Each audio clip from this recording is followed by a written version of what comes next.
குர்ஆனுடைய தஃப்சீர் என்பது நம்முடைய சொந்த அபிப்பிராயத்தை கொண்டு சொல்வதல்ல.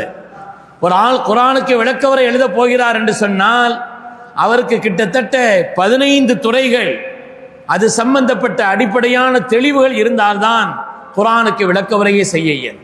கவிஞர் கண்ணதாசன் அவர் ஒரு தஃப்சீர் எழுதினார், நான் தஃப்சீர் எழுத போறேன். இந்த உம்மத் அதை ஏற்றுக்கொள்ளவில்லை.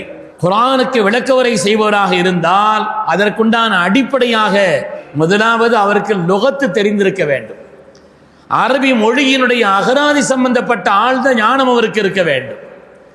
இரண்டாவது நஹ்வு, அரபி சொல்லிலக்கணம் அது சம்பந்தப்பட்ட விஷயங்களில் அவருக்கு ஆழ்ந்த ஞானம் இருக்க வேண்டும். இல்லை என்று சொன்னால் என்ன ஆகும்?